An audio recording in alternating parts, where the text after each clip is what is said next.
Hello दोस्तों, अगर आप भी यूपी होमगार्ड की तैयारी कर रहे हैं तो ये वीडियो आपके लिए है। आज की वीडियो में हम आपके लिए लाए हैं सामान्य ज्ञान से टॉप 60 क्वेश्चंस जो कि आपकी परीक्षा में हर बार पूछे जाते हैं। तो वीडियो को लास्ट तक ध्यान से देखिएगा। अगर आप चैनल पर नए हैं तो चैनल को सब्सक्राइब करना ना भूलें। तो चलिए बिना देरी किए वीडियो को शुरू करते हैं। तो आज का हमारा पहला सवाल है कि होमगार्ड संगठन किस अधिनियम के अंतर्गत कार्य करता है। तो जो होमगार्ड संगठन है वो होमगार्ड अधिनियम 1962 के तहत कार्य करता है। आपका ऑप्शन सी सही जवाब रहेगा। अगला सवाल है कि होमगार्ड की स्थापना सबसे पहले किस राज्य में हुई। तो जो होमगार्ड की स्थापना हुई थी वो सबसे पहले महाराष्ट्र में हुई थी। आपका ऑप्शन बी सही जवाब रहेगा। अगला सवाल है कि यूपी होमगार्ड की कमान किस अधिकारी के पास होती है। तो जो यूपी होमगार्ड की कमान होती है वो महानिदेशक के पास होती है। आपका ऑप्शन सी सही जवाब रहेगा। अगला सवाल है कि होमगार्ड का कार्यकाल सामान्यतः कितने वर्ष का होता है। तो जो होमगार्ड का कार्यकाल है वो सामान्यतः 5 वर्ष का होता है। आपका ऑप्शन बी सही जवाब रहेगा। अगला सवाल है कि होमगार्ड किस प्रकार की सेवा है। तो जो होमगार्ड है वो एक स्वैच्छिक प्रकार की सेवा है। आपका ऑप्शन डी सही जवाब रहेगा। अगला सवाल है कि उत्तर प्रदेश का राज्यपाल किसके द्वारा नियुक्त किया जाता है। तो जो किसी राज्य का जो राज्यपाल नियुक्त किया जाता है वो राष्ट्रपति के द्वारा किया जाता है। आपका ऑप्शन बी सही जवाब रहेगा। अगला सवाल है कि यूपी विधान परिषद के सदस्य कितने वर्षों के लिए चुने जाते हैं। तो जो यूपी में विधान परिषद के सदस्य चुने जाते हैं वो 6 वर्ष के लिए चुने जाते हैं। आपका ऑप्शन सी सही जवाब रहेगा। अगला सवाल है कि उत्तर प्रदेश में पंचायत चुनाव कौन कराता है। तो जो उत्तर प्रदेश में पंचायत चुनाव होते हैं वो राज्य निर्वाचन आयोग करवाता है। आपका ऑप्शन बी सही जवाब रहेगा। अगला सवाल है कि यूपी का बजट कौन प्रस्तुत करता है। तो जो यूपी का बजट प्रस्तुत करता है वो वित्त मंत्री करता है। आपका ऑप्शन सी सही जवाब रहेगा। अगला सवाल है कि यूपी विधानसभा का कार्यकाल कितने वर्ष का होता है। तो जो यूपी विधानसभा का कार्यकाल होता है वो 5 वर्ष का होता है और जो राज्यसभा का कार्यकाल होता है वो 6 वर्ष का होता है। यानी यहाँ आपका ऑप्शन बी सही जवाब रहेगा। अगला सवाल है कि 1857 की क्रांति की शुरुआत यूपी के किस शहर से हुई थी। तो जो 1857 की क्रांति की शुरुआत हुई थी वो यूपी के मेरठ शहर से शुरू हुई थी। आपका ऑप्शन बी सही जवाब रहेगा। अगला सवाल है कि रानी लक्ष्मीबाई किस राज्य की रानी थी। तो जो रानी लक्ष्मीबाई थी वो झांसी राज्य की जो थी वो महारानी थी। आपका ऑप्शन बी सही जवाब रहेगा। अगला सवाल है कि काकोरी कांड किस वर्ष हुआ था। तो जो काकोरी कांड हुआ था वो 1925 में हुआ था। आपका ऑप्शन बी सही जवाब रहेगा। अगला सवाल है कि भारत छोड़ो आंदोलन की शुरुआत किस वर्ष हुई। तो जो भारत छोड़ो आंदोलन की शुरुआत हुई थी वो 1942 में हुई थी। आपका ऑप्शन सी सही जवाब रहेगा। अगला सवाल है कि अलीगढ़ मुस्लिम विश्वविद्यालय की स्थापना किसने की। तो जो अलीगढ़ मुस्लिम विश्वविद्यालय की स्थापना की थी वो सर सैयद अहमद खान ने की थी। आपका ऑप्शन सी सही जवाब रहेगा। अगला सवाल है कि गंगा नदी यूपी में कितने ज़िलों से होकर बहती है। तो जो गंगा नदी है वो यूपी में लगभग 28 ज़िलों से होकर के बहती है। आपका ऑप्शन सी सही जवाब रहेगा। अगला सवाल है कि यमुना नदी यूपी में कहाँ प्रवेश करती है। तो जो यमुना नदी है वो यूपी में सहारनपुर से प्रवेश करती है। आपका ऑप्शन ए सही जवाब रहेगा। अगला सवाल है कि यूपी का पठारी क्षेत्र कौन सा है। तो जो यूपी का पठारी क्षेत्र है वो बुंदेलखंड है। आपका ऑप्शन बी सही जवाब रहेगा। अगला सवाल है कि सोनभद्र जिला किस राज्य की सीमा से नहीं लगता। तो जो सोनभद्र जिला है वो इनमें से राजस्थान की सीमा से नहीं लगता है। आपका ऑप्शन सी सही जवाब रहेगा। अगला सवाल है कि यूपी में सबसे अधिक वन क्षेत्र किस जिले में है।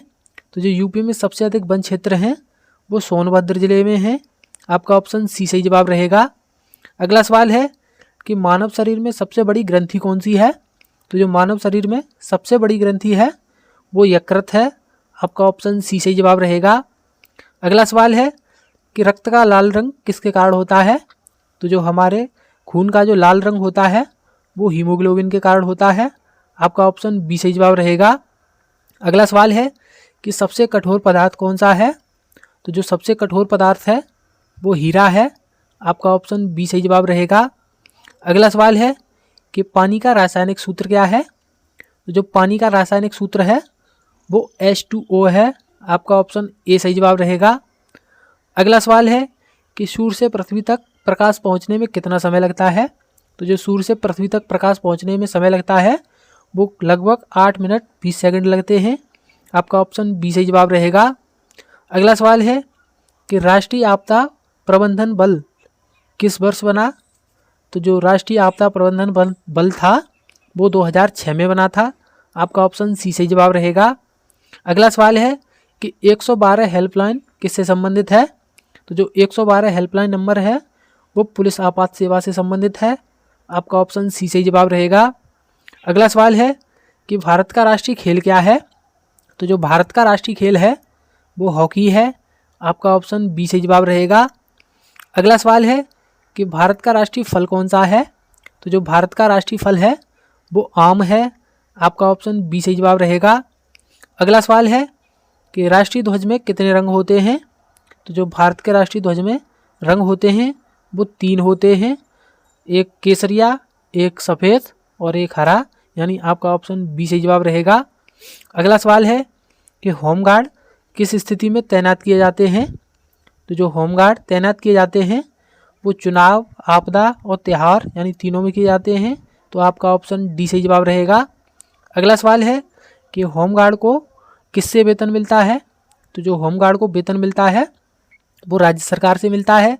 आपका ऑप्शन बी सही जवाब रहेगा। अगला सवाल है कि होमगार्ड को ड्यूटी भत्ता किस आधार पर मिलता है। तो जो होमगार्ड को ड्यूटी भत्ता मिलता है वो प्रतिदिन के आधार पर मिलता है। आपका ऑप्शन सी सही जवाब रहेगा। अगला सवाल है कि होमगार्ड किसे रिपोर्ट करता है। तो जो होमगार्ड है वो डीएम और एसपी को रिपोर्ट करते हैं। आपका ऑप्शन सी सही जवाब रहेगा। अगला सवाल है कि होमगार्ड का मुख्य कार्य क्या है।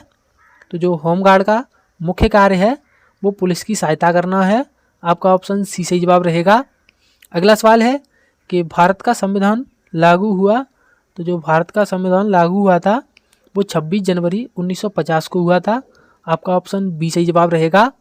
अगला सवाल है कि यूपी का सबसे ऊंचा बांध। तो जो यूपी का सबसे ऊंचा बांध है वो रेहंद बांध है। आपका ऑप्शन बी सही जवाब रहेगा। और जो भारत का सबसे ऊंचा बांध है वो टिहरी बांध है। अगला सवाल है कि लोकसभा का कार्यकाल। तो जो लोकसभा का कार्यकाल है वो 5 वर्ष है और जो राज्यसभा का कार्यकाल है वो 6 वर्ष है, यानी आपका ऑप्शन बी सही जवाब रहेगा। अगला सवाल है कि भारत का सर्वोच्च न्यायालय कहाँ है। तो जो भारत का सर्वोच्च न्यायालय है वो नई दिल्ली में है। आपका ऑप्शन सी सही जवाब रहेगा। अगला सवाल है कि यूपी का कौन सा शहर पीतल उद्योग के लिए प्रसिद्ध है। तो जो यूपी में पीतल उद्योग के लिए जो प्रसिद्ध है वो मुरादाबाद शहर है। आपका ऑप्शन ए सही जवाब रहेगा। अगला सवाल है कि फिरोजाबाद किस उद्योग के लिए प्रसिद्ध है। तो जो फिरोजाबाद शहर है वो कांच उद्योग के लिए प्रसिद्ध है। आपका ऑप्शन बी सही जवाब रहेगा। अगला सवाल है कि यूपी में सबसे अधिक साक्षरता वाला जिला। तो जो यूपी में सबसे अधिक साक्षरता वाला जिला है वो नोएडा है, जिसे गौतम बुद्ध नगर भी कहते हैं। तो आपका ऑप्शन डी सही जवाब रहेगा। अगला सवाल है कि भारत का राष्ट्रीय पक्षी। तो जो भारत का राष्ट्रीय पक्षी है वो मोर है। आपका ऑप्शन बी सही जवाब रहेगा। अगला सवाल है कि यूपीएससी का पूरा नाम। तो जो यूपीएससी का पूरा नाम है वो यूनियन पब्लिक सर्विस कमीशन है, यानी आपका ऑप्शन ए सही जवाब रहेगा। अगला सवाल है कि भारत का राष्ट्रीय गीत। तो जो भारत का राष्ट्रीय गीत है वो वंदे मातरम है, जो कि बंकिम चंद्र चटर्जी के द्वारा लिखा गया है। आपका ऑप्शन यहाँ पर बी सही जवाब रहेगा। अगला सवाल है कि संविधान की प्रस्तावना में कितने शब्द हैं।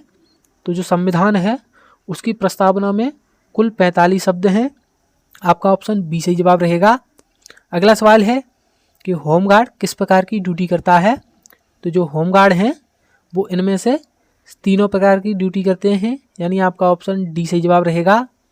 अगला सवाल है कि यूपी का सबसे अधिक जनसंख्या वाला जिला। तो जो यूपी का सबसे अधिक जनसंख्या वाला जिला है वो कानपुर है। आपका ऑप्शन सी सही जवाब रहेगा। अगला सवाल है कि यूपी में सबसे कम वर्षा कहाँ होती है। तो जो यूपी में सबसे कम वर्षा होती है वो बुंदेलखंड में होती है। आपका ऑप्शन सी सही जवाब रहेगा। अगला सवाल है कि होमगार्ड का प्रतीक चिन्ह क्या है। होमगार्ड का प्रतीक चिन्ह क्या दर्शाता है।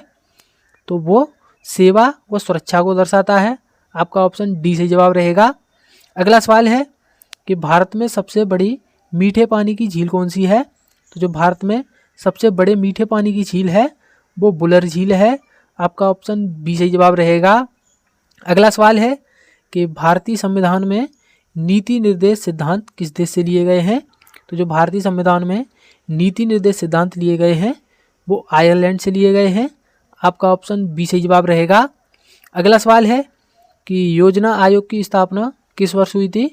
तो जो योजना आयोग की स्थापना हुई थी वो 1950 में हुई थी। आपका ऑप्शन बी सही जवाब रहेगा। अगला सवाल है कि भारत के प्रथम राष्ट्रपति कौन थे? तो जो भारत के प्रथम राष्ट्रपति थे वे डॉक्टर राजेंद्र प्रसाद थे। आपका ऑप्शन बी सही जवाब रहेगा। और जो भारत के प्रथम प्रधानमंत्री थे वो पंडित जवाहरलाल नेहरू थे। अगला सवाल है कि भारत की प्रथम महिला शासिका कौन थी? तो जो भारत की प्रथम महिला शासिका थी वो रजिया सुल्तान थी। आपका ऑप्शन सी सही जवाब रहेगा। अगला सवाल है कि महात्मा गांधी ने किस गोलमेज सम्मेलन में भाग लिया था? तो जो महात्मा गांधी ने जो गोलमेज सम्मेलन में भाग लिया था वो दूसरे में लिया था। आपका ऑप्शन बी सही जवाब रहेगा। अगला सवाल है कि साइमन कमीशन का गठन किस वर्ष हुआ था? तो जो साइमन कमीशन का गठन हुआ था वो 1927 में हुआ था। आपका ऑप्शन ए सही जवाब रहेगा। अगला सवाल है कि तराइन का प्रथम युद्ध कब लड़ा गया था? तो जो तराइन का प्रथम युद्ध लड़ा गया था वो 1191 में लड़ा गया था। आपका ऑप्शन ए सही जवाब रहेगा। अगला सवाल है कि हड़प्पा सभ्यता का बंदरगाह कहाँ था? तो जो हड़प्पा सभ्यता का बंदरगाह था वो लोथल में था जो कि अभी गुजरात में है। आपका ऑप्शन बी सही जवाब रहेगा। अगला सवाल है कि त्रिपिटक किस धर्म का धार्मिक ग्रंथ है? तो जो त्रिपिटक जो है वो बौद्ध धर्म का एक धार्मिक ग्रंथ है। आपका ऑप्शन बी सही जवाब रहेगा। तो उम्मीद करते हैं दोस्तों आपको ये वीडियो पसंद आई होगी। अगर वीडियो पसंद आई हो तो वीडियो को लाइक करके चैनल को सब्सक्राइब जरूर कर लें। हम ऐसी वीडियो लाते रहते हैं। तो मिलते हैं अगली वीडियो में, तब तक के लिए धन्यवाद।